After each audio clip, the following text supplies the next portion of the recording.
Hii ni tapia kutia chini, ya kutembelea kwa chini, ya kutayarisha msalo mnyumbani, yanatengenezewa na mbuzi na tutatengeneza na mikono tu, isipokuwa mashine. Haikuna mashine, ni mikono tu, mikono.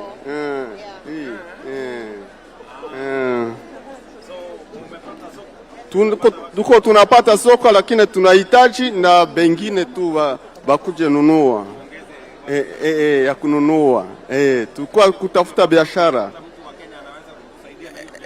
naopata, lakini nahitaji zaidi. Sawa.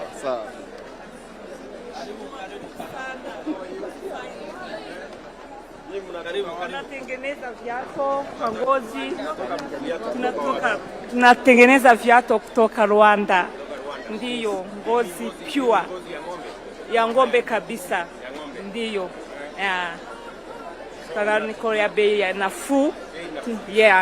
Natengeneza na mikono yetu. Na mguu ya Kitu mpya. Asante sana, jina naitwa Simugomwe Manueli. Kitu ya mpya tumeletea Afrika ya Muungano ya Afrika Mashariki. Ni sorry. Hii ni tairi ya gari. Tumeona magari anakuwa mengi, matairi anakuwa mengi. Akizeeka wakatupa. Lakini sisi hatutupe. Tunaenda tukatengeneza sorry kama hii. Hii inatengeneza kutoka tairi. Ndiyo tairi ya gari. Hii haizeheki, unavaa ukachoka. Si unaona? Hii haiwezi pasuka. Unaona zile za kutoka Ulaya zinapasuka, lakini hii haipasuke. Na huku nyuma zinakuwa na matundu, lakini hii hana matundu. Unavaa ukachoka. Haiwezi kuisha huku nyuma. Haiwezi isha. Unaona zile zingine zinaisha mbio, lakini hii inaweza maliza miaka mingi. Haina matundu kabisa. Nimepewa kikombe na serikali yetu kwa juu ya kuweza kutengeneza hii. Asante sana. Asante.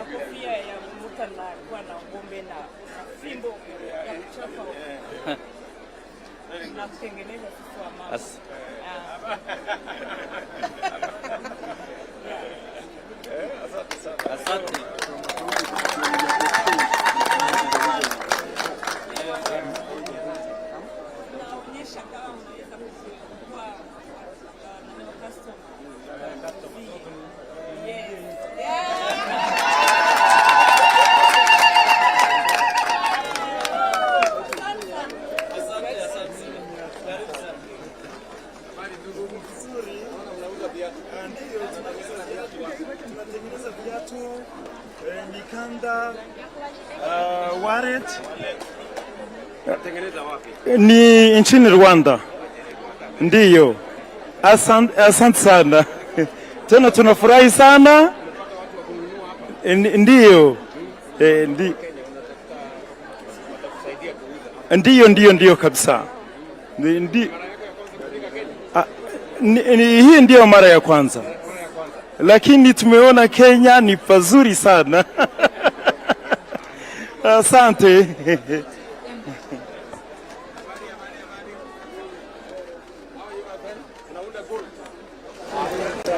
Hii ni brass. Unatengenezea wapi? Tunatengenezea Nairobi. Nairobi. Nairobi Luduli Street. Nimepata wateja, nimepata marketing. Nashukuru sana. Exhibition na kusaidiaje? Okay, hii exhibition inasaidia napata clients kutoka nje. Unapata clients? So unapata watu wengi wako? Tuna interact na watu wengi. Naonesha bidhaa zangu. So hata wakirudi huko kwao, mimi wanafanya kunipigia simu na nawatumania. So mnabadilishana contact? Tunabadilishana contact. Alafu unawafuatilia? Okay, very good. So, kwa maoni yako ungetaka tufanye nini zaidi? Waziri na mimi na wengine tunataka tufanye aje ndio soko yako iweze kupanuka na mambo yale mengine? Okay, wanatufanyia marketing poa. Na wana increase use trade fairs. So maybe we can do more. Yeah, we can do more. Trade fairs. Yeah. So umekuwa hapa siku ngapi? Okay, nimekuwa hapa niliingia Thursday but so 4 days now. 4 days, eh? Yeah, 4 days now. Sasa. Hello, how are you?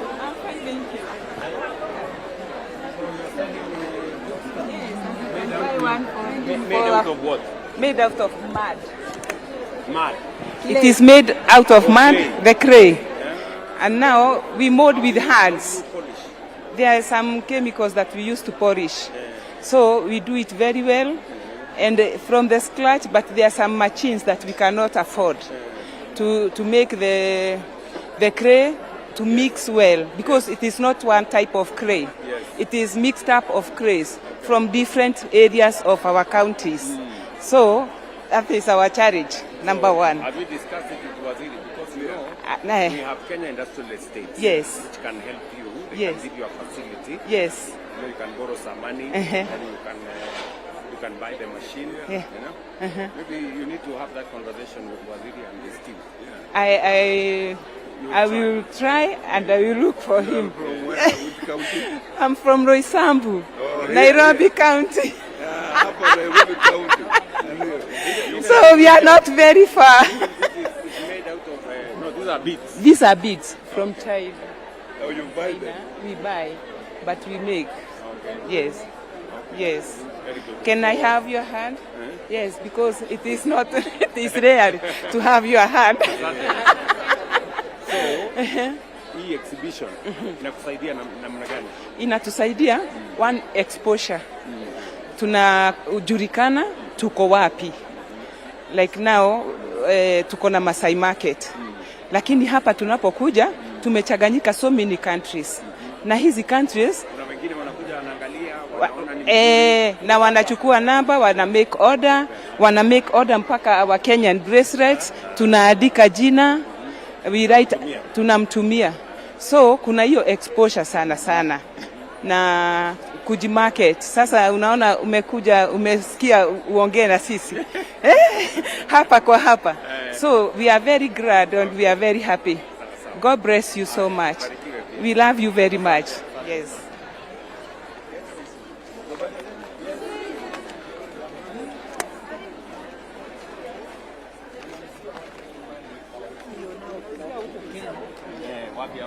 Masai Market. Masai Market na Kariakoo Market. Ona Kariakoo. Yeah. Wateja wenu unauza kwa wholesale ama unauza kwa retail? Nauza kwa wholesale. Kwa wholesale? Yeah. Uuzi moja moja? Hata moja na wholesale. Lakini sana unauza wholesale. Wholesale mtu wa mingi wa moja wote. Ati? Mtu wa moja na muuzia, mtu wa mingi na muuzia. Yeah. Lakini kawaida unauzia mtu wa wengi. Mtu ananunua kama hii pamoja. Wakaenda kuuza. Anaenda kuuza. Yeah. Lakini unatengenezea wapi? Natengenezea Nairobi. Nairobi. Upande out. Kuna watu ambao unanunua kutoka kwao? Niko na kamati ya watu. Kuna wa vijana, wa mama na nimewaweka kwangu nyumbani. Wanatengeneza hii na waonyesha, wanaendelea. Alafu unawalipa aje? Unawalipa kila siku ama unawalipa kipande? Akitengeneza moja unamlipa? Anatengeneza kama 10 hivi, kaleta na mlipa. Kapata unga tena mwingine kaleta. Lakini nani raw material nani ndiye ananunua? Ni wewe ama wao? Material ni mimi nanunua. Mimi ndio nawafundisha. Kwa hivyo kazi tu nikawaonyesha, wakaendelea kuanza kushona. Yeah. Ndio unauza. Yeah. Haya. Sasa hii exhibition inakusaidia aje? Hii exhibition nakuja kuonyesha watu Kenya kazi ile tunafanyanga ya mikono. Kwa sababu hii kazi yote ni beadwork, ni kazi ya mikono. Hizi natengeneza kando alafu naekelea. Lakini hapa kutengeneza na sanga. Yeah.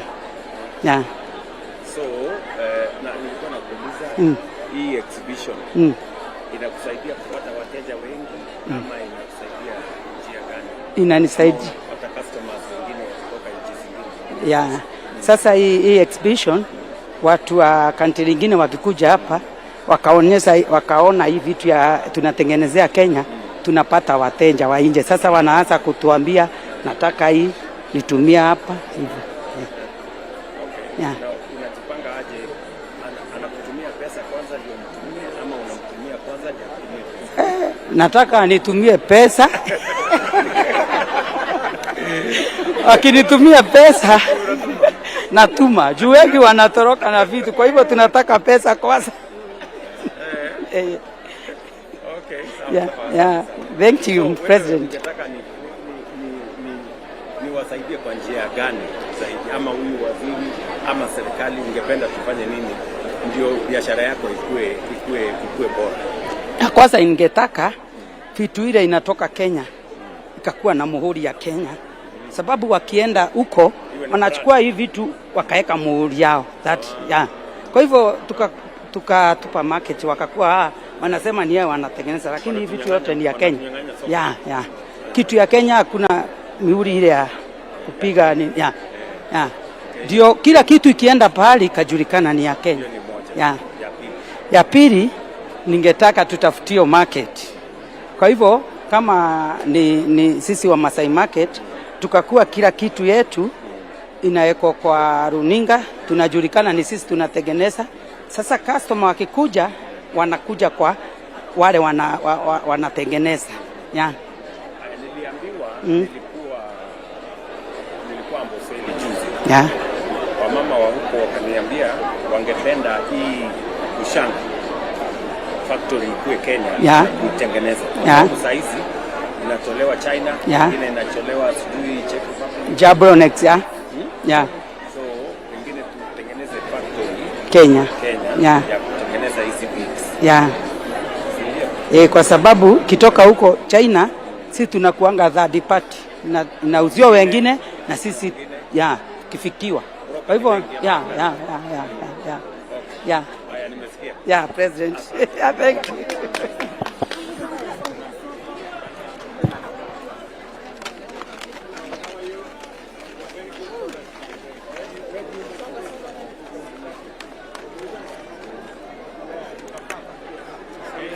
Have you found some people in Kenya who can work with you? Yes, we are making connections, we are exchanging contacts so that we can do also supply. We get commodities from here, they also get from us. Have you seen maybe some of the Kenyan products that are better than yours and you have thought of how to improve? Of course, we are here to learn. Much as we are here to make friendship, but also here to learn. Importantly, we shall share information and also see how we can improve our products. We are learning from one another. When I'm here, I move around, I tour around and I check. I also see. Yes, Mr. President. I learn. Yes, Mr. President. Thank you so much. People that he imports from Rwanda from, I'm an entrepreneur here in Kenya. Yes, so we collaborate. Yes, thank you so much. Asante. Yeah.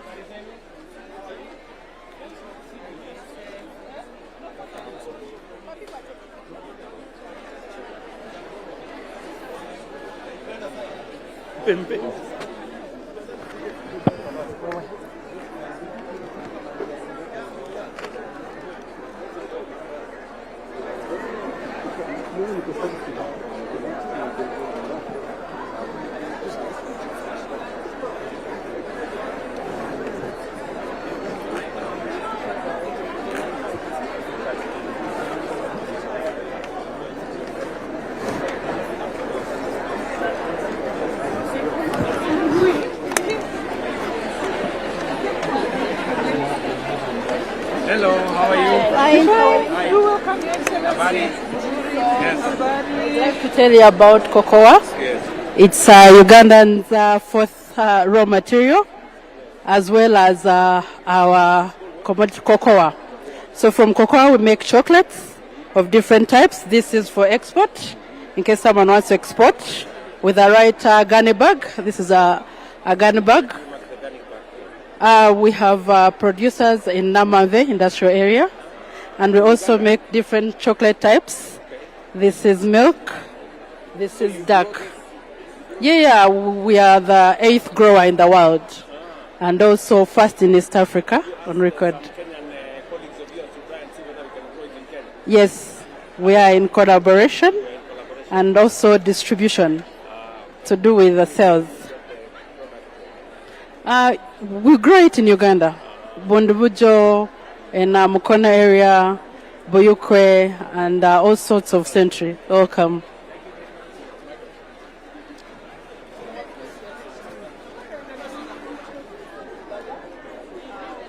of different expertise, international and national.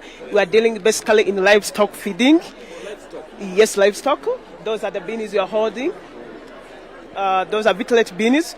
We use the fodder and the leaves for animals, and then the beanies for human health as the tea leaf. And then you have a network of farmers. Those one in the fruit trees, like the guavas you see there. They are naturally grown with manures, and also we do coffee growing with our farmers from Uganda. So you are most welcome. You are most welcome. You are most welcome, Your Excellency. All protocol observed.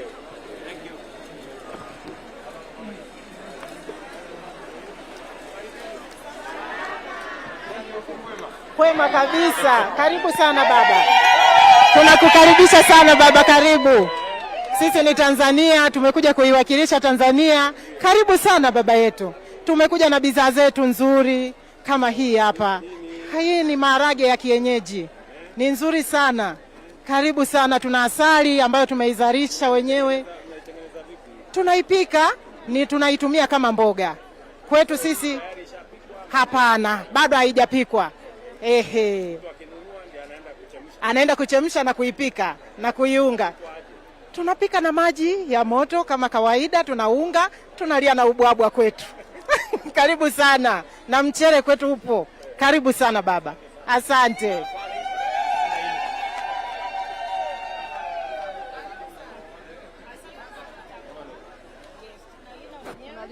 Na tunaitengeneza. Tuna kiwanda Linga. Yes.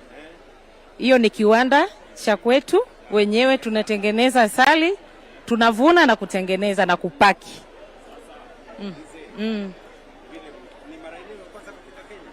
Hapana. Yes. Ndio. Ndio.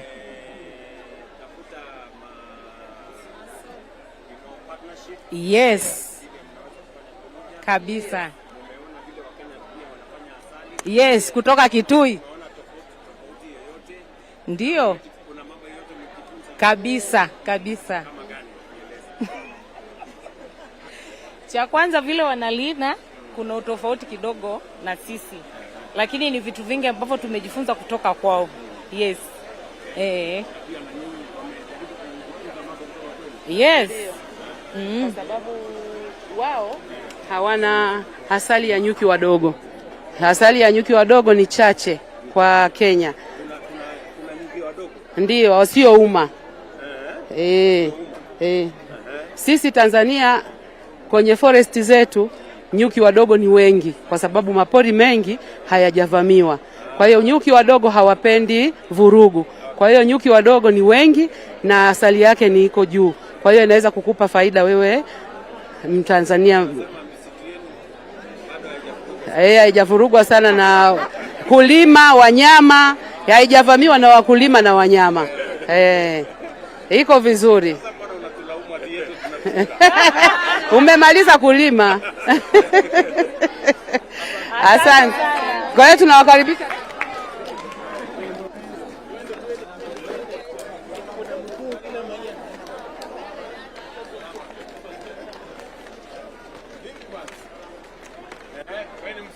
Mimi ni msanii, nachora picha za aina za aina mbalimbali. Ukiangalia hii ni picha inakitangaza Zanzibar. Natangaza Zanzibar. Yaani huyu ni mama ambaye anakwenda kuokota samaki wale maji yakitoka. Kwa hiyo watoto na watu wazima wanakwenda kuokota pweza na samaki wadogo wadogo. Pweza, samaki anaitwa pweza. Kule baharini wanapatikana. Na ukiangalia hii ni mazingira ya jioni. Ni mto unayetililisha maji mbalimbali yanakutana mpaka mwisho wa bahari. Na hii kiashiria mama Afrika ambaye akijipamba nguo za aina ya kilemba. Haya, asante sana. Karibu sana. Mwenye maiki yake. Mwenye maiki.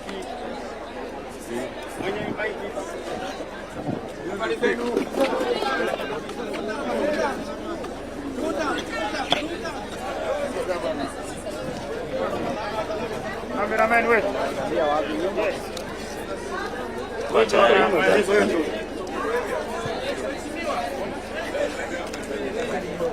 kushika microphone. Mkaribisha na kueleza. So you'll explain. Karibu mheshimiwa, sijambo mheshimiwa. Salama mheshimiwa. Karibu sana. Asante. Hii gari kutoka Tanzania imetengenezwa na wajasiriamali maarufu Juakari wa Tanzania. Inatumia umeme, tunachaji sehemu yoyote na ina uwezo wa kubeba tani moja na hapana, ina AC mbele. AC mbele na ina uwezo ukishachaji inatembea kilomita 150. Na unachaji popote, umeme wowote unachaji. Popote pale umeme unatoa simu na chaji gari. Karibu mheshimiwa.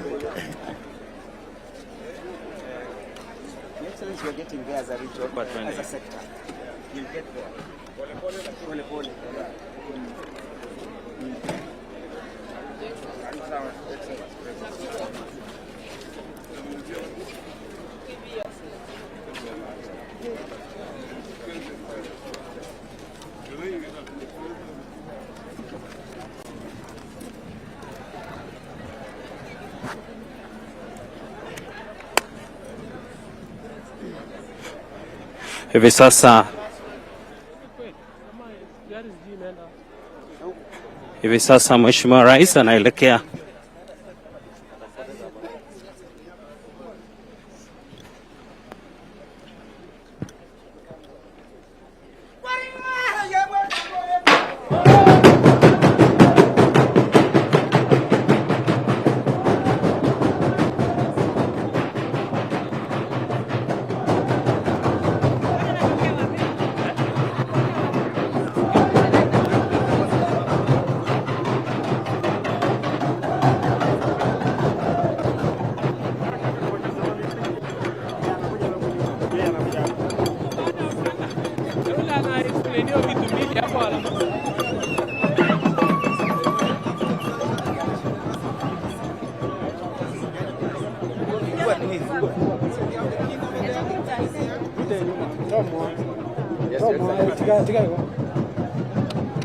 I normally carry this. Yes. I normally buy.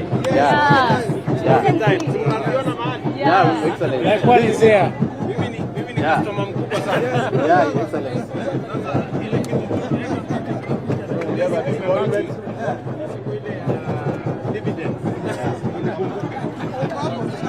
Excellent. Promise that you bring something to your state house. You promised Eldoret. You promised us in Eldoret to bring these big monuments to State House, and they are there. Which one? This one, yeah. This is for the love of our mothers and for the culture of diversity. Yeah. Your Excellency, you have to promote us, know that we are selling. It's just to uplift us. Yeah, we unajenga wale wengine. Bottom up. Yeah, bottom up. Yes, Your Excellency.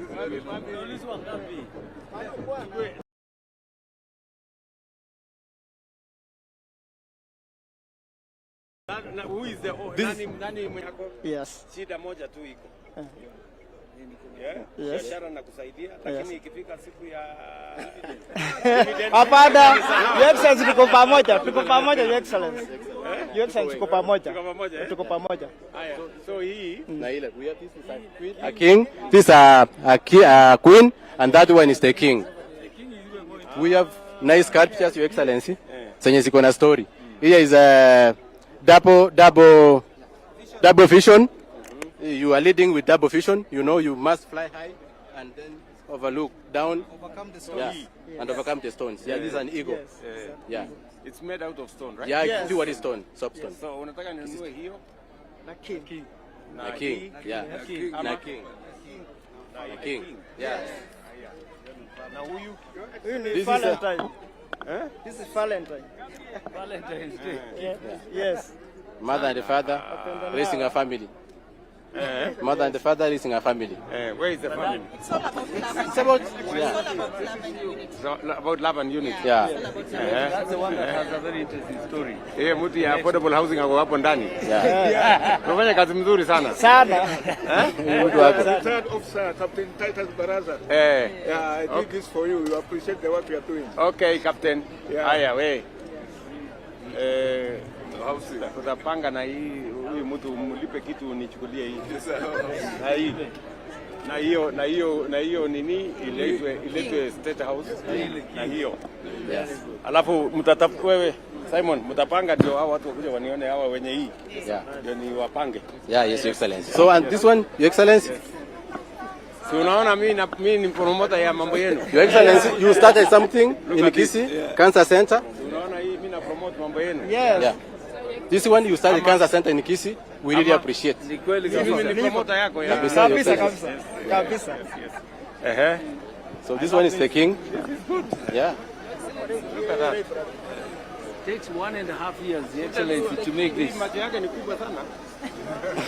Na ni kama muhindi yako na ndevu. Anaona mbali. Lakini kingi walikuwa na Kitambo. Walikuwa na mustache. All this is fiber. It's all about the banana fibers.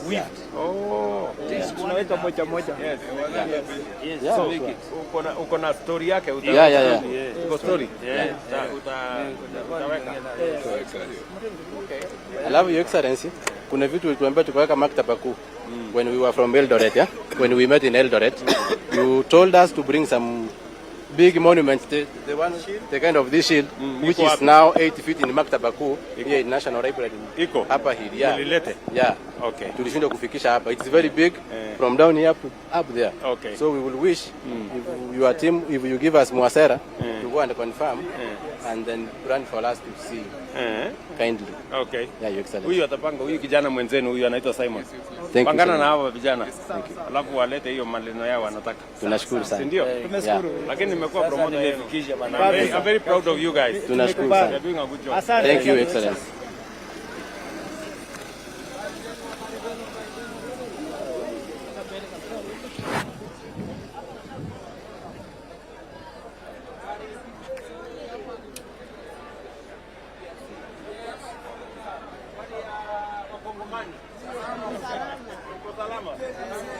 Tumekuja kudisplay Kenya. Asante sana. Uko na mambo mazuri sana. Umepata Wakenya wateja.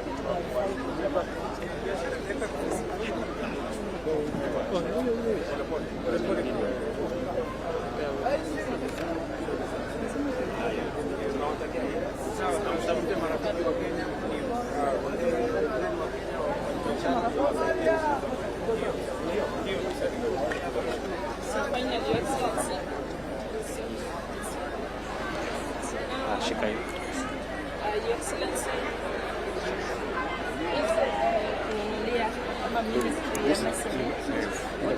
you can tell them, explain. Karibu Mheshimiwa Rais. Salama kabisa. Ndio. Karibu kwenye bidhaa Burundi. Hivi ni viti vya heshima. Ni kitu cha heshima, na kama mnavyojua tembo ni mnyama wa amani. Ni mnyama ambao ni wa amani. Kwa hiyo tumetengeneza kwa ajili ya kuikalia, na ni kwa ajili ya watu wenye busara zaidi. Ndio. Wenye busara. Asante pia. Tafurahia picha pia pamoja Rais.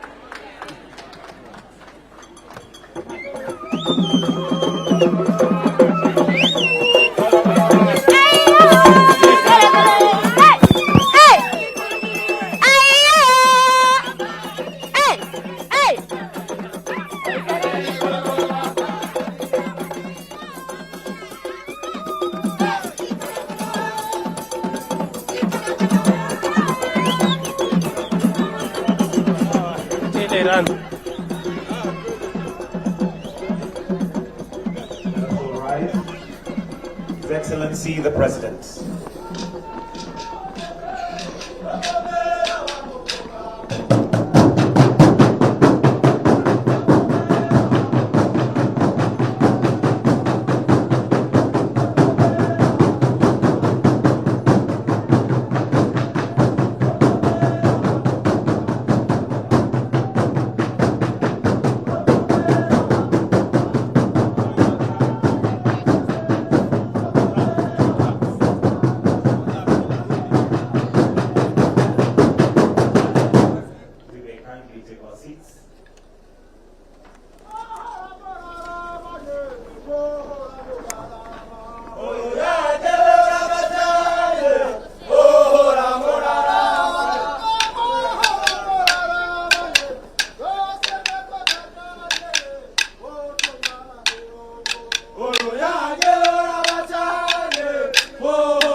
representing, ensuring that East Africa is well represented. Your Excellency, Dr. William Samuel Ruto, President and Commander-in-Chief of the Kenya Defence Forces, Honorable Wycliffe Oparanya, Cabinet Secretary for Cooperatives and MSMEs, Honorable Beatrice Askul, CS EAC Affairs, Governor Nairobi County, all present, Ms. Zainab Magura, DG United Nations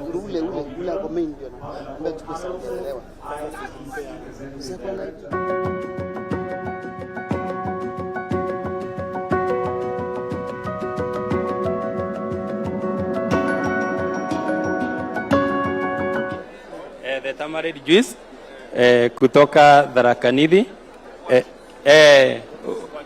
This is a fruit, the tamarind. Oh, tamarind. Yeah, the tamarind fruit.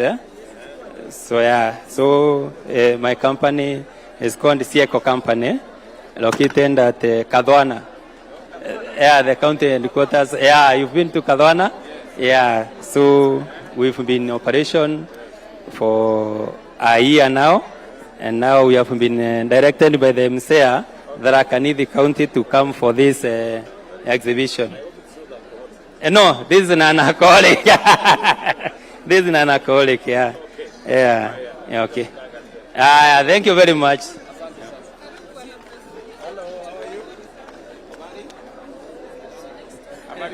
Nzuri sana, karibu sana.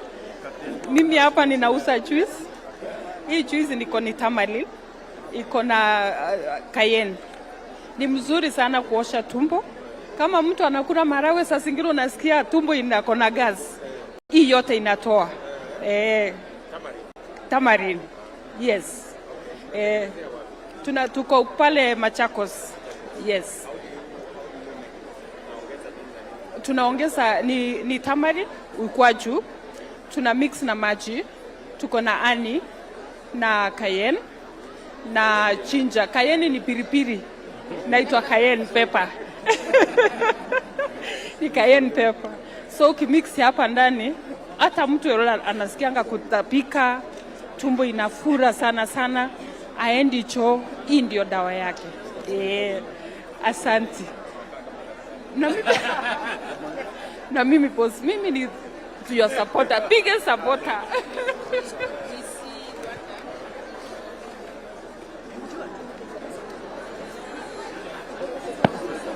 Discussion on how to unlock barriers that keep on stifling trade in East Africa. And my CS will be reading out the communique following some of the outcomes that emerged. Today, in the morning, we had the Democratic Republic of Congo, who had their day today. They also showcased their value chain. And then, of course, this afternoon was the EAC Day, which also now becomes the formal official opening ceremony for this. And we are happy that you created time to join us in celebrating this great value chain. Allow me just to acknowledge PSS who are here. PS for Trade, you just stand up and you acknowledge you, Regina Umbam. She facilitates trades, especially supporting Kenya to access markets all over the world. PS for EAC Affair. Let's clap for her. Madam Caroline Karugu. Then I want also to acknowledge the leadership of MSEA. Chairman of MSEA, wherever you are, just stand up. James Mureu. The board of directors of MSEA, who put all this together, we want to acknowledge you. The leadership of SIMSO, East Africa, wherever, led by the chairman, where you are, let's clap for them. Thank you.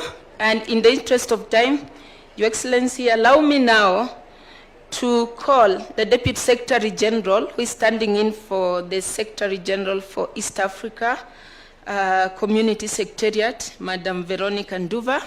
So I want to call Annette Sembua, who is the Deputy Secretary General, to come in and officially constitute the Bureau. Madam Annette. Madam Annette.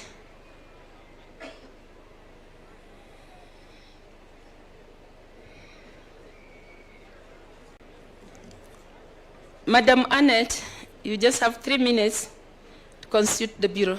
Thank you.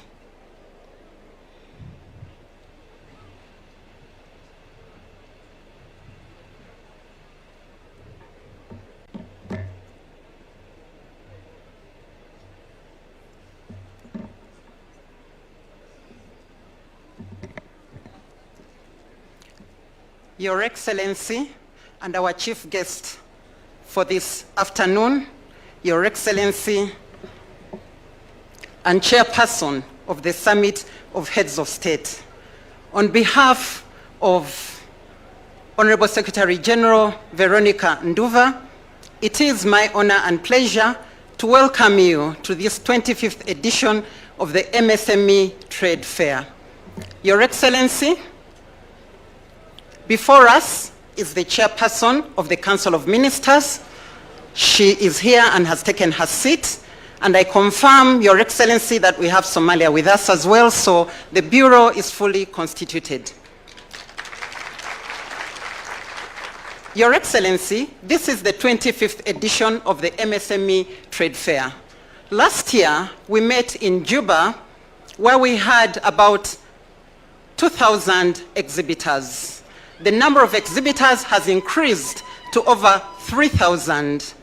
On this note, allow me, Your Excellency, to thank you and to thank the Republic of Kenya for hosting this 25th MSME Fair and for all the hospitalities that have been extended to all the delegates that we have present. Your Excellency, the participation of MSMEs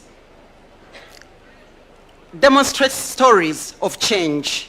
Through the participation, we have seen innovation. We have seen improvements in the products that are being put forward by MSMEs for display. But most of all, partnerships among the exhibitors. And as a result, we will be able to see increased jobs, increased economic transformation of our region in the EAC.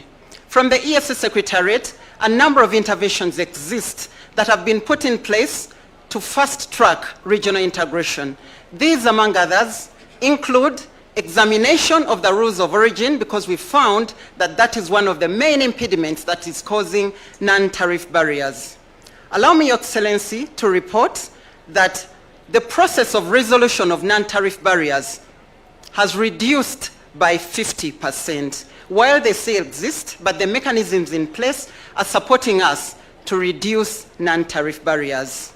We have increased digital connectivity, and I wish to report that the governors of the central banks have now approved an EAC payment master plan, which master plan is going to facilitate cross-border movement of currencies across borders, facilitating the exchange and sale of goods among partner states as we await the rollout of a monetary union.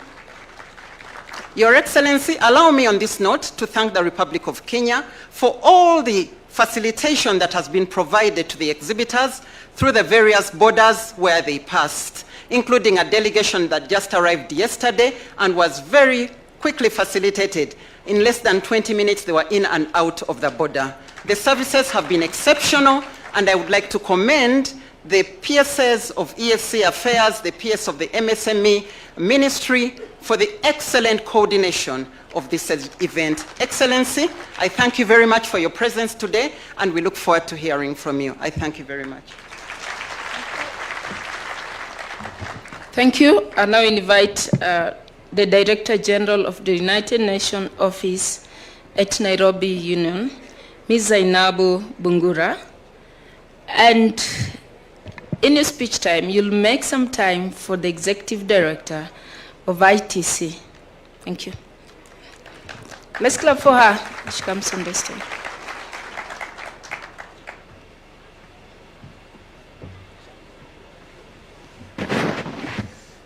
Your Excellency, Dr. William Samuel Ruto, President of the Republic of Kenya, Honorable Dr. Wycliffe Opaya, Cabinet Secretary, MSMEs, Development of the Republic of Kenya, Cabinet Secretaries, Pamela, my friend and colleague,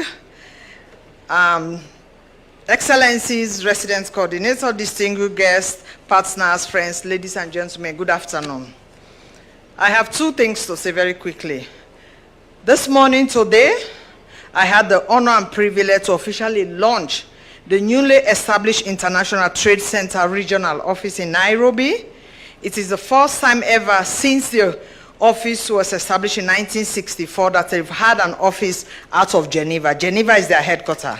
So the first office that they've ever established out of Geneva was in Nairobi today. So I think that's a great honor for us.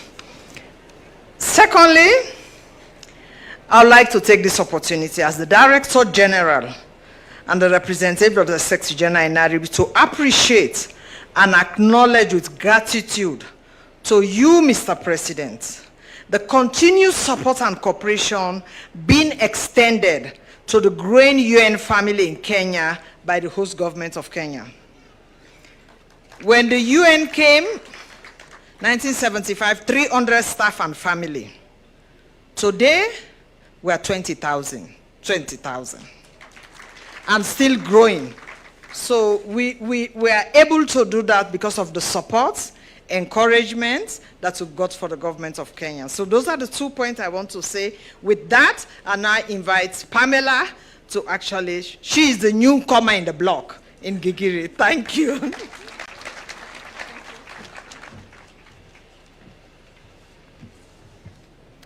Thank you so much. His Excellency Dr. William Ruto, President of the Republic of Kenya, His Excellency Dr. Wycliffe Oparanya, Cabinet Secretary for MSMEs. I think I'll skip the rest and say all protocols observed. That saves me one page. Thank you so much. Before I begin, I'd like to express our condolences on the loss of Kenya's former Prime Minister, Raila Odinga. He was also a hero for the Caribbean, and as you know, he was a lover of Jamaica, from where I come, and so Jamaica Farewell went down very well when you started singing it, President. You know, we automatically said, oh, this is awesome. But thank you so much. As I was reflecting on his passing, I couldn't help but think of the statement that he made last year, that Africa could but must not be caught again in proxy wars between foreign powers. And those words are all the more prescient now as tariff escalations and trade wars threaten to tear not just the fabric of our multilateral trading system, but the relationships and trusts that have been built over generations. It's why the work that the EAC does and has been doing in partner states to deepen economic integration among the members is so urgent and so vital to the fates of MSMEs across the region, but also to the success of the African continental free trade area overall. We're honored to witness some of the fruits of this labor at this EAC MSMEs trade fair, and we want to celebrate alongside you a significant milestone in ITC's own history, the opening of our first corporate office outside of headquarters to serve a world region right here in Nairobi at the UN Gigiri complex. I'm supposed to do the lululation now. It's one of the biggest milestones yet for the ITC as we work to develop even more meaningful relationships within the countries and regions where we work. As we say, we're putting boots on the ground, 10 toes down, as young people would say. When we were deciding to launch our first corporate office outside of headquarters, it quickly became clear that Kenya, where we already have an extensive footprint and deep relationships, was the right choice. And the UN office at Nairobi is a natural fit as both our UN partner and our host, with its 5 decades worth of impressive achievements under its belt and serving not only the United Nations Secretariat, but also headquarters both in the African continent and the global south. The opening of this new ITC office could not have happened without the invaluable support of the government of Kenya, and I warmly thank you, President Ruto, both for your presence today and for the government's close collaboration every step of the way. We look forward to developing even closer and deeper relationships with our friends here and at UNON, with our UN resident coordinator, with all our Kenyan colleagues, and the entire ecosystem of institutions that are present. And from what I've already seen this week, it's going to be a great and exciting road ahead. From the bottom of my heart, asante sana. And asante sana too. So as I prepare to invite the CS Wycliffe Oparanya to come and make his remarks, allow me to acknowledge the CEO of MSEA. Please, wherever you are, just stand up for the good job you're doing. CEO for KIE, stand up wherever you are. Let's clap for her. CEO for Uwezo Fund, CEO for Hustler Fund, and all the CEOs from the Ministry of Cooperative. You've really worked hard. Yeah, so before CS, I said as I prepare, let me to acknowledge and invite the governor of Nairobi to come and officially welcome us in Nairobi County. Ndio, najua tusipofanya hivyo Kanjo watatumaliza kwa njia. Karibu. Thank you. I was waiting for you to skip me. Then we'll figure out how you'll make your way out of here. Your Excellency, President William Ruto, distinguished ladies and gentlemen, it is a true honor, great honor to host you here in Nairobi for this very important gathering that celebrates the spirit of enterprise, innovation, and the power of MSMEs in Kenya and across our region. I sincerely appreciate all our partners in the MSME community represented here today who have made this fair possible on the sidelines of the Silver Jubilee of the EAC Regional Integration Agreement. Your Excellency, trade fairs around the world have served as vital platforms showcasing innovation, connecting businesses, and fostering cross-border trade. Today, as economies, especially in the global south, renew our focus on inclusive and sustainable growth, such events are increasingly recognized for promoting enterprise development and strengthening MSMEs. The 25th EAC MSMEs Trade Fair, marking 25 years since the signing of the EAC Treaty, exemplifies this role, providing a key platform for showcasing MSME potential across the region and beyond. Here in Nairobi, Your Excellency, the story of MSMEs is the story of our economy. As Kenya's capital and largest city, I can say Nairobi is the home of MSMEs in the country and in the region. We contribute 27.5% of the national GDP, with most of the businesses being micro, small, or medium enterprises. I encourage all of you to take a walk down the CBD, the Central Business District, from Jamia Mall to the buildings on Moy Avenue. You will find small traders selling different wares. Your Excellency, we have seen a growth of shopping centers across the estates, and these are home to small and medium-sized enterprises. Many of these, Your Excellency, are owned by young people. We know that youth unemployment is high, well over 100,000 young graduates joining the job market each year. So we must really ensure that enterprise becomes a real pathway to prosperity. Not all of these young people can get jobs in the formal economy, and so there is need to actually provide a platform and an environment where MSMEs can thrive. That is why, Your Excellency, my administration is committed to building a Nairobi where businesses can start, grow, and thrive. This includes ease of doing business. Through our Unified Business Permit, Your Excellency, you remember we promised to do that. We have done that.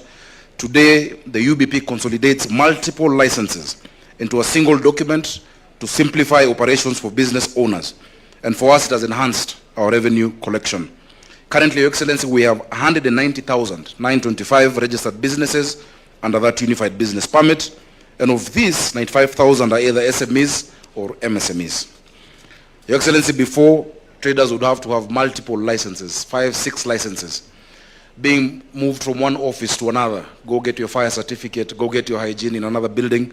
Today, from the comfort of your mobile phone, wherever you are, you can actually register your business, describe the enterprise you're in, and print your own Unified Business Permit in any part of the city or of the world. Your Excellency, further to encourage growth in this sector, we committed together, you and I, 20 new markets, and I can confirm we're on course to deliver this promise, with more than half currently underway. As a county, we have 6 that are close to completion: Mutuini, Kahawa West, Jujo, while Karen Market, Dandora East, and Mira markets are ongoing. We actually have one just for Mira in Isili. But Your Excellency, I've been seeing you going around the country. I thought 10 are many. But when I hear you in other counties, those numbers are also high. So I will come back to you, because we need much more in Nairobi. I want to thank you because you're building Quarry Road Market in Gikomba, which is 95% complete. It's expected to be completed before the end of this year. Mathare North, Maji Mazuri, South B, Ruto markets. In the pipeline, we also have Jogoo Road Market, Kangemi Market, and Toi Market. Please let's applaud our president for doing that.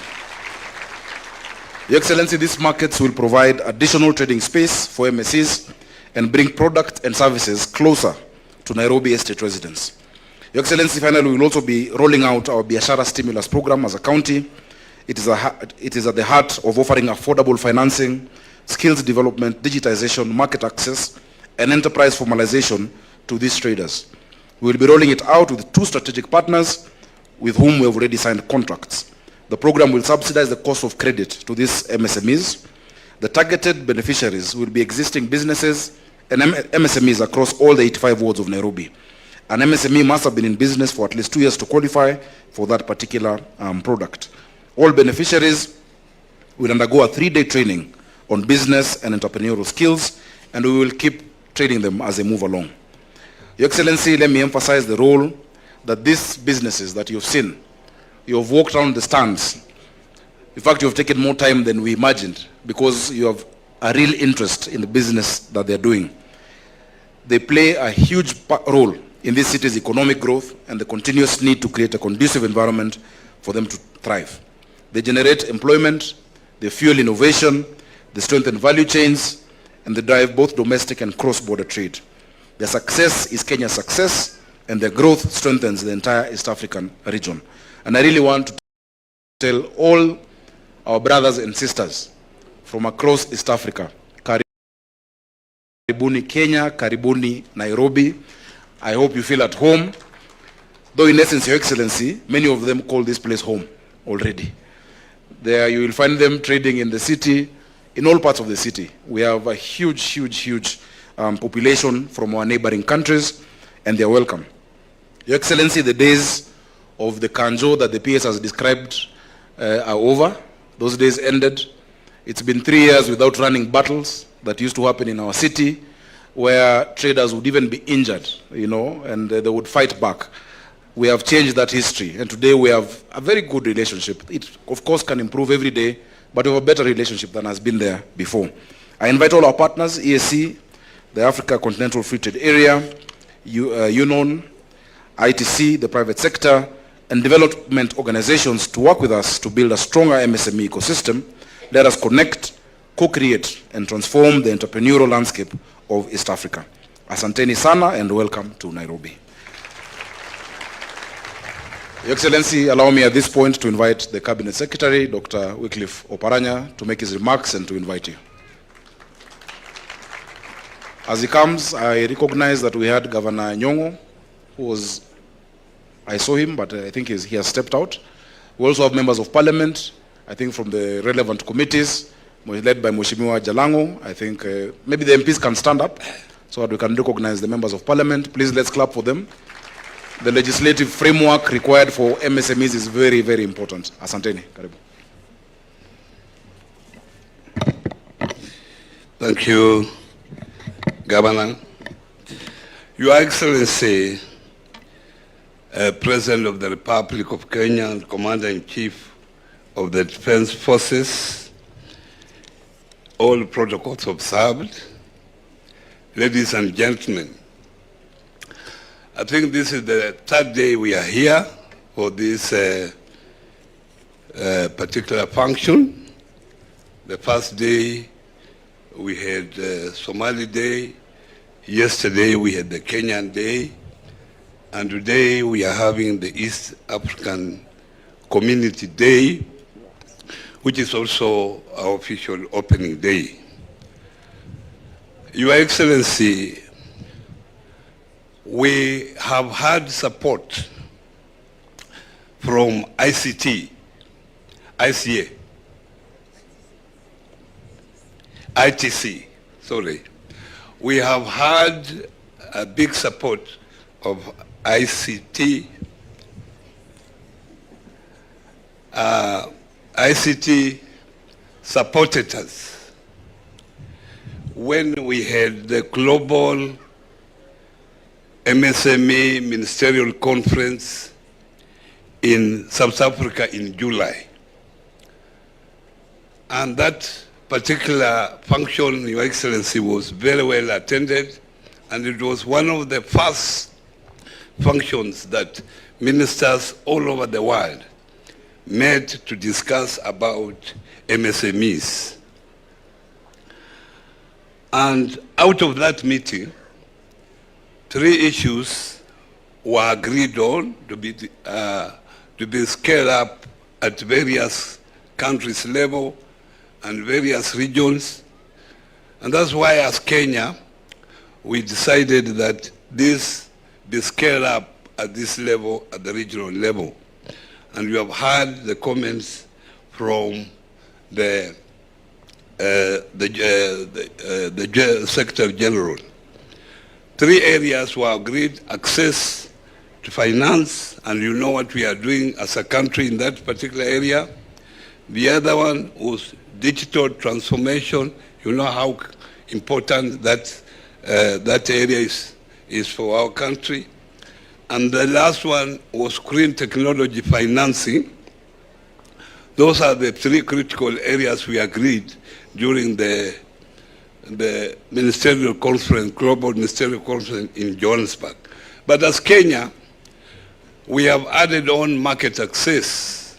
That is very crucial for our people. And you remember when you were out there, most of those traders were talking about market access. They are using this opportunity of the protocol that was signed in 1999 to create network, create a market for themselves. I'm grateful that you have spared time to come and attend this particular meeting. During our meeting yesterday, and we had as many people attending, we agreed on quite a number of issues that I will use this opportunity to read it out.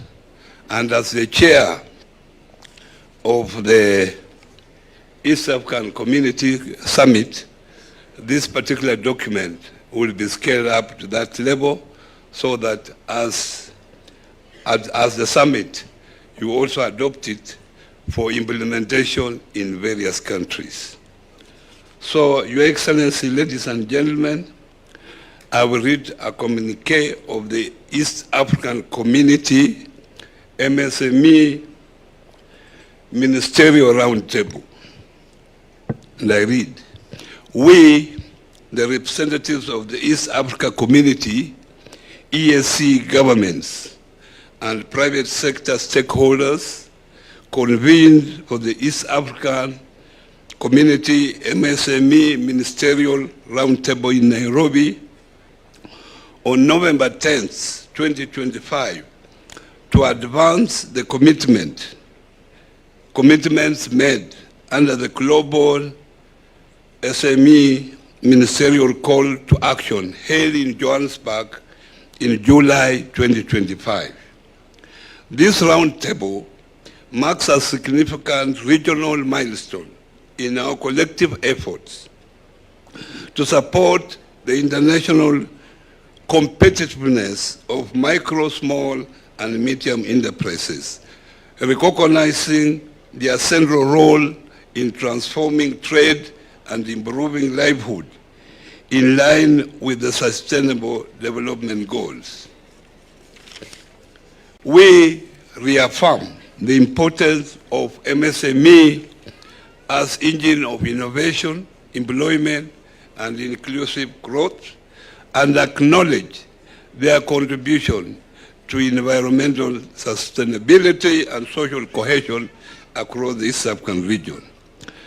The roundtable provided a platform to access regional awareness on the insights provided by the global MSME ministerial white papers, which concentrated on best practices, challenges, and opportunities in the area of access to finance, digital transformation, and green transition. The discussions included the need for tailored regulatory reforms and capacity building initiatives that reflect the unique structural vulnerabilities of East African community economies, especially those affecting women and youth-led enterprises. Delegates highlighted best practices and actionable solutions to improve MSMEs access to affordable financing, including through partnerships with financial institutions and the development of inclusive financial literacy program.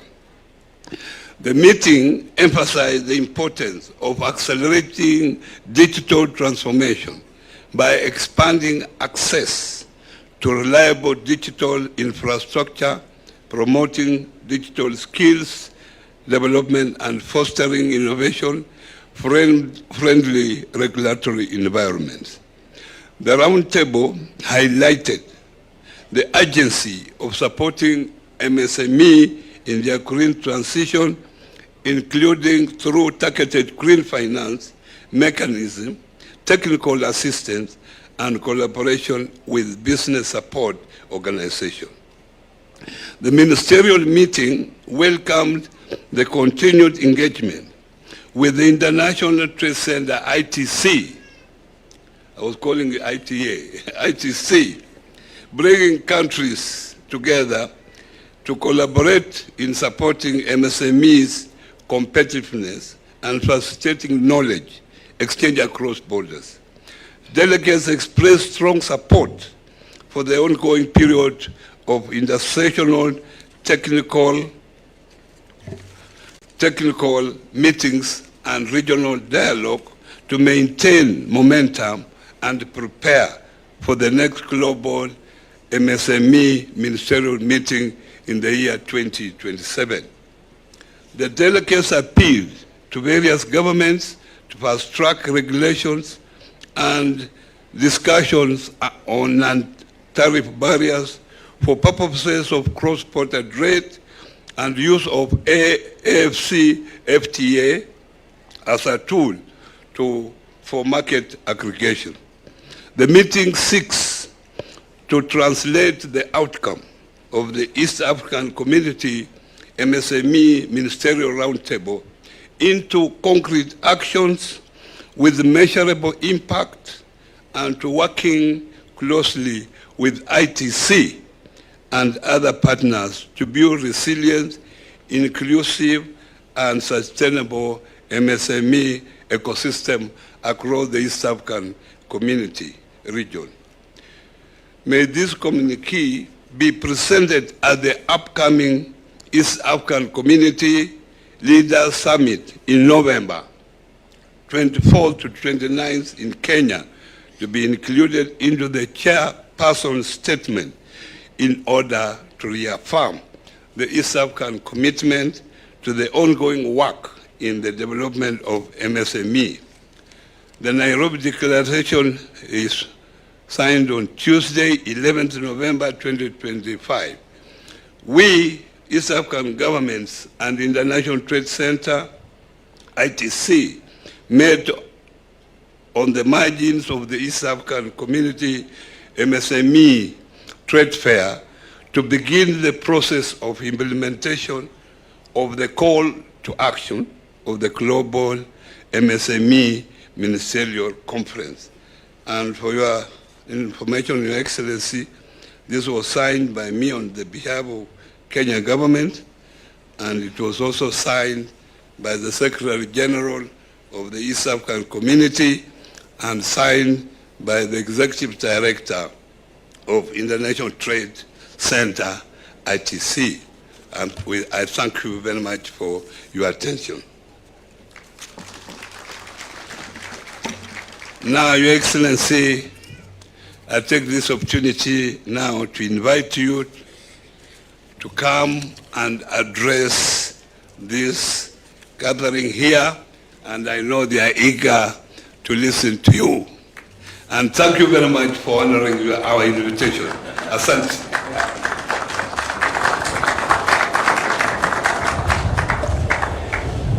Thank you very much, Minister. Please, let's take our seats. Thank you very much for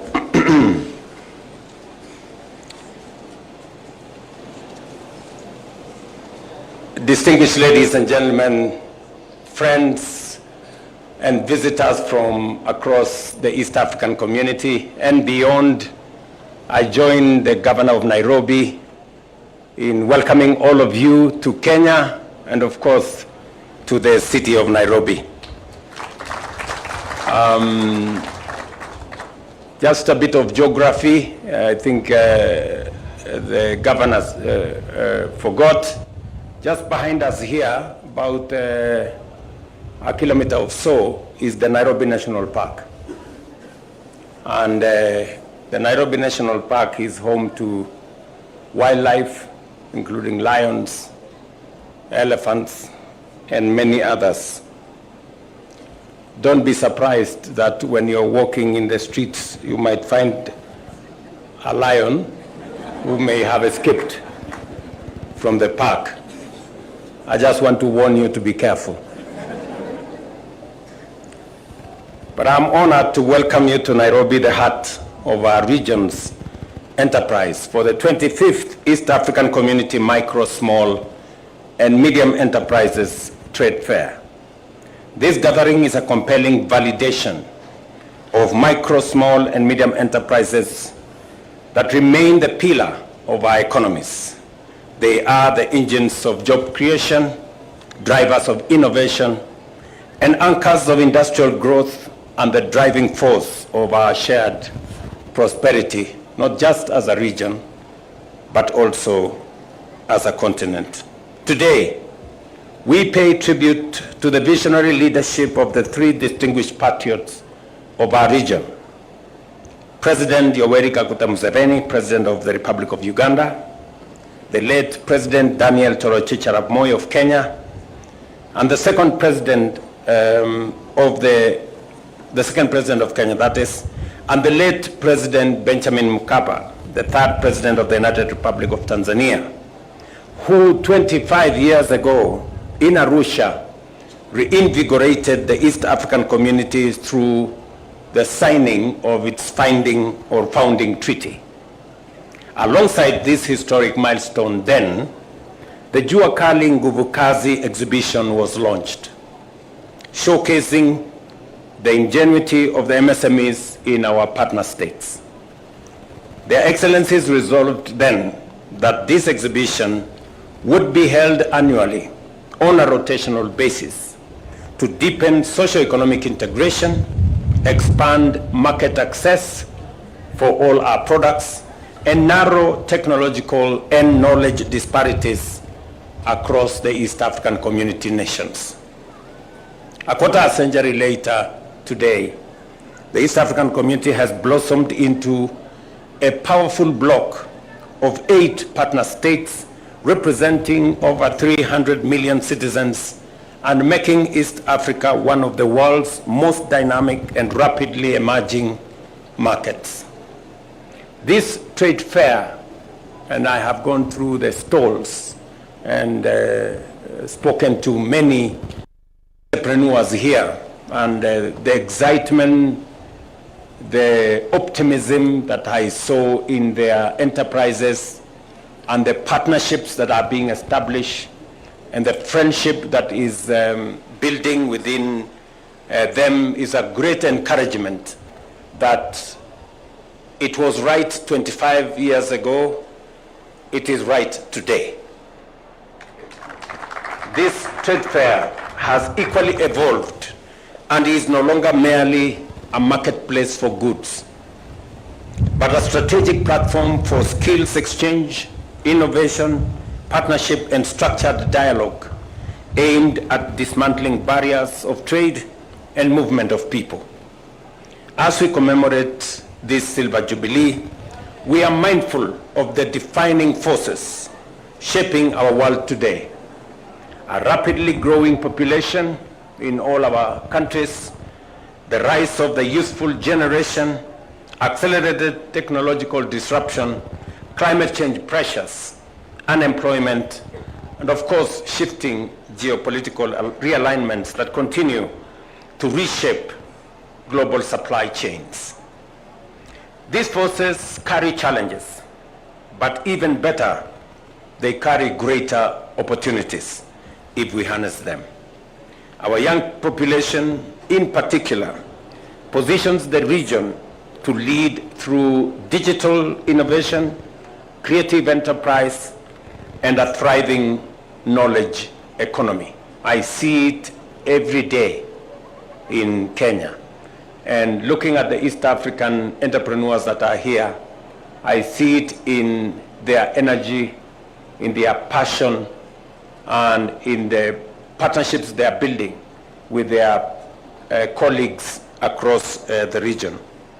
I am encouraged that the conversations shaping the trade fair are ambitious, forward-looking, and action-oriented, giving priority to digital transformation, equitable access to finance, expanded markets, and sustainable green enterprises to support MSMEs to grow, to scale up, and to generate wealth. In Kenya, the bottom-up economic transformation agenda places MSMEs at the core of our development framework alongside agriculture, universal health care, affordable housing, and the digital and creative economy. We have prioritized strategic high-growth value chains, including leather, dairy, textiles and apparels, edible oils, and rice. Others are tea, building and construction, the blue economy, natural resources, and mining. Our choice of subsidy on agricultural production rather than consumption was initially met with skepticism, but the results speak for themselves today. Our national yields of tea, of coffee, of sugarcane, of maize, of rice, of wheat have all increased and in some cases doubled.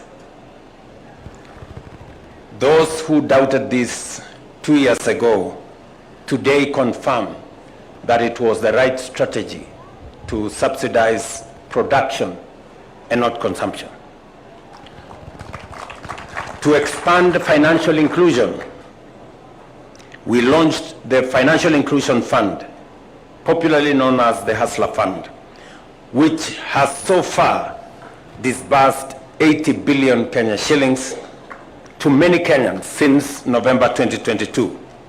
The fund has provided dignified credit to those previously excluded from formal lending. And let me say this about the Hustler Fund. The primary approach that we had on micro and small enterprises. In 2022, we had 7 million Kenyans, 3 million of them being micro enterprises who were blacklisted in our credit reference bureaus. And they could not undertake any business, they could not open an account, they were completely locked out of the economic space. We took the decision that we are going to change how credit is accessed in Kenya. We also took the firm position and negotiated with credit reference bureaus, and we redeemed 7 million Kenyans who were blacklisted and gave them a second chance. Today, I am very confident and happy that the 7 million Kenyans have since transformed. Today, we have 2 million Kenyans who borrow religiously from the Hustler Fund. Today, we have close to 800,000 entrepreneurs, small businesses, that today borrow money on our bridge finance as part of the Hustler Fund. And they are doing this without the benefit of any collateral. The biggest problem we had in Kenya was that for you to access credit, 5,000, 10,000, 20,000, 100,000, 150,000, you either had to have a logbook of some motorcycle or car, or you have some title to some piece of land, or you have a payslip. Today, an ordinary citizen without a pay slip, without a title deed, without a logbook, can access up to 150,000 shillings on the Hustler Fund, the only collateral being their credit record, that they are decent people and they can pay. It has expanded the collateral space. Today, the collateral space includes your credit rating, which comes as a result of you being able to pay your debts. Through digital lending, borrowers are building credit histories that have crystallized into credit scores, improving visibility to lenders, reducing risk perceptions, and expanding financial opportunity to many. I am very proud, and I think once the story of the Hustler Fund will be written, there will be so many people who will have a story to tell that had been locked out of the credit space and they couldn't access any money or any credit. Today, people who are paying up to 100% for credit, today they are paying 8%. I remember when we discussed and we said we are going to peg this on 8%, one very rich person, I don't want to mention their names, told me this will be unsustainable. It will not work. I am looking for him now so that I can tell him it is working. Because this is now 3 years down the road and we are making strides in the right direction. Not only are credit ratings of people have been restored, not only are people borrowing on a daily basis, but the credit limits are also increasing. And we are making more and more Kenyans access credit. We are now advancing efforts to securitize this credit score, recognizing it as collateral to unlock financing for millions, especially young people and women who lack traditional assets such as property or formal payslips, as I have said.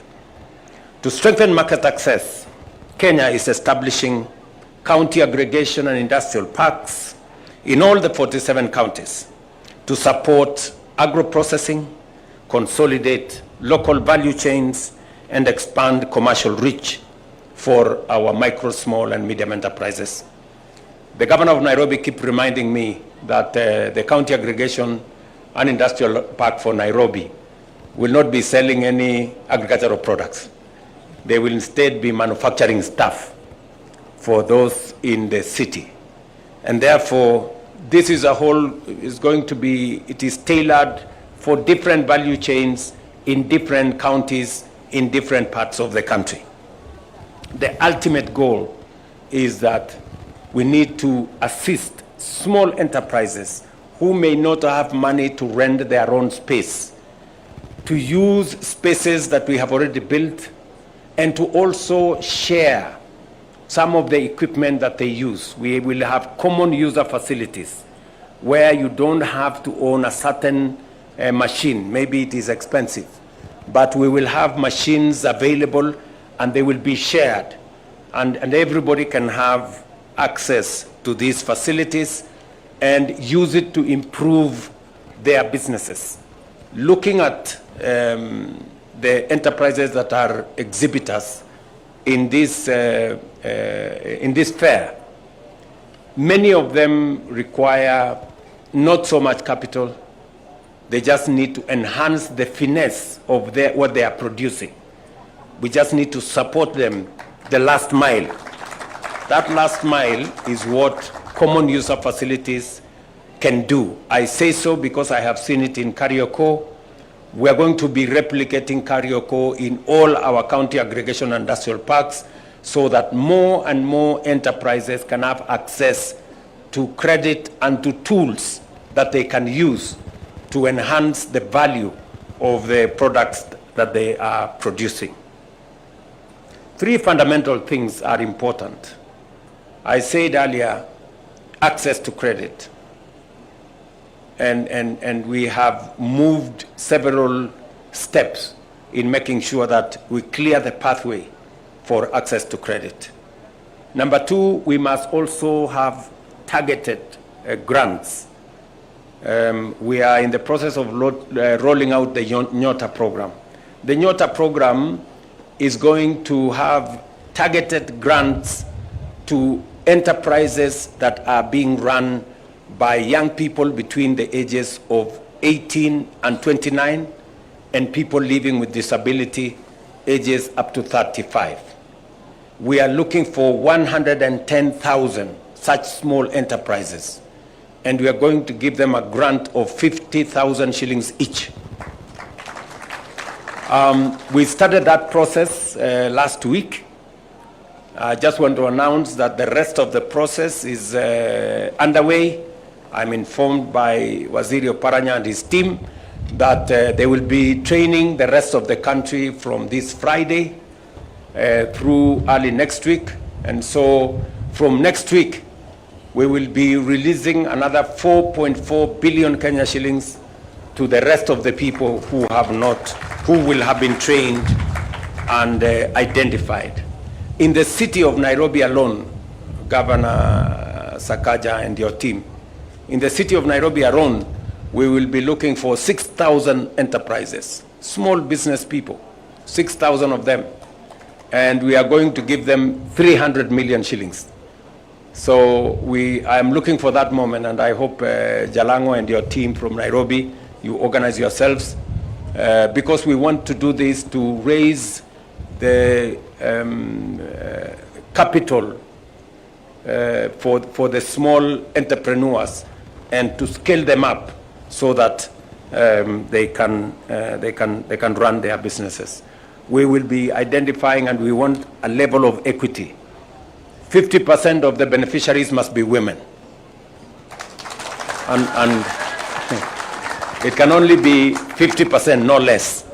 It can be more. It can be more women, but minimum 50% women, because women are very good business people. And they have already demonstrated, even in the areas that we have already identified. And I have, maybe I am biased because I have more girls in my house than. But that's the reality of what it is. And so we will be pushing this.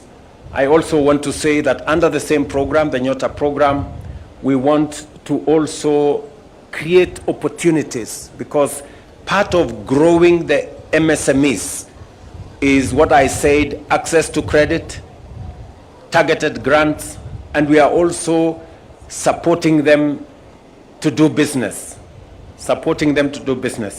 Under this same program, we will be identifying 600,000 small entrepreneurs, and we want to support them with capacity building so that they can do business with government, both at the county and at the national level.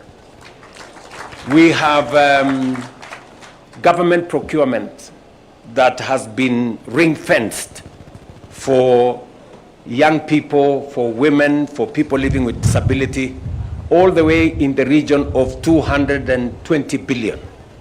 That is the amount of business that is available to this category. But they are not accessing because we haven't built the capacity for them to understand how to do it, to know how to work with the government bureaucracy and system. And we are going under this program, going to work with them so that we can bring them into the space. And I am very confident that these are people who can actually appropriate that space and do that business. Why do I say so? We did targeted procurement for our housing program, and the Jua Kali sector came through. The Jua Kali sector, we have now given them contracts of close to 15 billion Kenya shillings. You know, the people making doors, the people making windows, the people making hinges, and these are people on Gong Road. These are people in Kiamaiko. These are very small enterprises. And I mean, there was almost a disconnect. You know, if you talk about 15 billion and Juakali in the same sentence, it doesn't look correct. Because 15 billion is supposed to be mega enterprises. But those are the possibilities when we are targeted about the people we are looking for. And I must confess that the Juakali sector have proven that they can do what big enterprises can do. Maybe they can do it even better. And therefore, I am very confident that as we build the capacities of our small entrepreneurs, either by making sure they have access to credit or making sure that they have access to grants, or we facilitate them with capacity for them to participate in procurement, government procurement and government enterprises, we will certainly be doing our bottom-up program, because that's what it is. So again, I will be looking forward to working with all the stakeholders in that space. We want to disburse that 4.4 billion shillings in the next 10 days. So there will be quite some support around for enterprises. We have also commissioned, as you know, new special economic zones in Busia, in Eldoret, in Nakuru, in Naivasha, in Thika, of course in Sagana, and in Dongokundu. And our plan there is to attract greater foreign direct investment, stimulate industrialization, and expand regional trade. Our affordable housing program, as I have said, has gone beyond transforming urban areas and has created jobs now standing at close to 600,000 and ring-fenced billions of shillings for Juakali sector in the manufacturing sector. And to accelerate digital commerce, we are building 100,000 kilometers of digital superhighway, expanding connectivity, and enabling commerce to thrive. Public Wi-Fi will reach markets in villages and digital hubs, which will establish in at least each of the 1,450 wards, including those in Nairobi and elsewhere. And we are already 30% into that program. We have already done 30,000 kilometers of digital superhighway. We have also, as you know, digitized government services. 23,000 government services today are available on e-Citizen. And we have streamlined access, reduced costs, eliminated inefficiencies, and simplified business registration to spur entrepreneurship. You heard the governor of Nairobi saying how it is easy today to register your company, look for your license from the comfort of your phone, wherever you may be. We are investing in the entrepreneurs of tomorrow in the process that I have explained to you under our Nyota program. We are looking at tapping into regional markets, but as a region, we must elevate this trade fair by fully leveraging the continental framework, including the Africa Continental Free Trade Area. I'm very happy that our friend Wamkele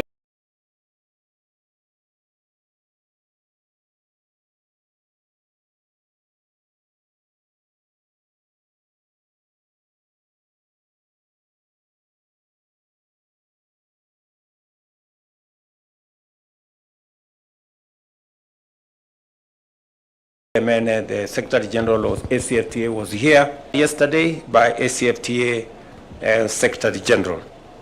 Today, in conclusion, ladies and gentlemen, we also celebrate the establishment of the International Trade Center Regional Hub here in Nairobi. We express our very, very sincere gratitude to the Executive Director, Pamela Cook-Hamilton, and the larger UN nation system for this gesture. This milestone is not Kenya's alone. It belongs to East Africa, bringing global markets within closer reach to our producers and our value chains. As I conclude, I wish to reaffirm the commitment of the East African heads of state to resolve persistent non-tariff barriers that continue to constrain border trade, and this trade fair offers an invaluable opportunity to elevate these realities ahead of the upcoming East African Community Summit. I want to commend all the exhibitors who have come to Kenya, all the Kenyans who are participating in this trade fair, and all the friends who have come to support us and work with us and work with our micro, small, and medium enterprises, all the agencies that are part of the small and medium enterprise system. You have our commitment, you have our support. We have a whole of government interest in making sure that we elevate this sector, because it is a sector that drives our economy. It is a sector that creates jobs. It's the sector that drives our product creation. And you have our support in every way. Thank you very much, and thank you again for your kind attention.